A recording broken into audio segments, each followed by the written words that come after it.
Distribution de petits déjeuners ce matin par l'armée du salut. Une cinquantaine de migrants, en majorité sans papier, originaires d'Afghanistan, vient se restaurer.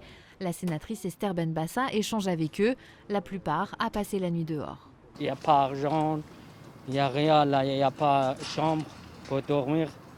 C'est très difficile. Après le démantèlement du camp de Saint-Denis, 300 personnes ont été mises à l'abri, mais près de 600 restent sans hébergement. Ici, ils sont dans des situations très précaires parce qu'ils n'ont pas de tente. Il y a un harcèlement policier assez important. Donc nous, on vient accompagner ces personnes. Là, on est en maraude d'infos, donc on répond aux questions juridiques qu'ils peuvent avoir. Les associations les accompagnent au mieux, mais le moral en a pris un coup. Certains sont encore choqués par l'évacuation violente, place de la République. Les autorités, ils ont essayé de faire ça, mais ils l'ont fait d'une manière très choquante, très violente. C'était pas la politique de la France. Avant, c'était pas comme ça. Je viens pour vous parler. Que dois-je faire? Pourquoi le gouvernement fait ça? Tout ça mérite une révision.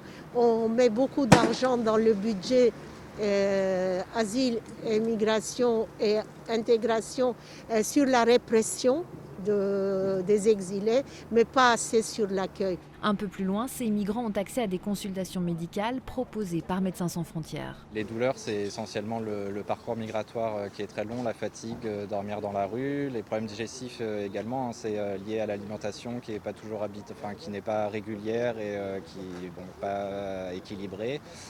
La dermatologie aussi, c'est beaucoup d'infections, de mycoses liées aux problèmes d'hygiène. La santé, une préoccupation majeure, alors que l'épidémie de Covid-19 sévit toujours en France. Direction d'ailleurs le premier centre de rétention administrative, CRA, dédié au cas Covid.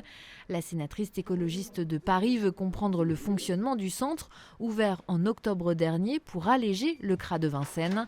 Situé dans un commissariat des Yvelines, il accueille 13 sans-papiers testés positifs. Les gens sont testés. À partir du moment où ils sont positifs, ils sont amenés ici par ambulance. Et Ils viennent d'autres CRA. Ils viennent d'autres CRA de France, oui. Les retenus sont tous asymptomatiques mais sont placés à l'isolement, chacun à sa chambre. Mais cette situation d'enfermement, beaucoup ne l'acceptent pas. Je vis comme un chez, c'est comme un prison. Regarde la porte, regarde. Monte les toilettes, c'est comment les toilettes? À l'issue de la visite, ce CRA Covid laisse perplexe la sénatrice. C'est un petit CRA. Maintenant, il est rempli à moitié. Il est propre, c'est vrai, par rapport à d'autres CRA. Il faut creuser ce sujet. Pourquoi ce rassemblement dans le même lieu?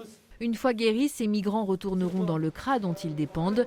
La plupart sont soumis à une obligation de quitter le territoire français.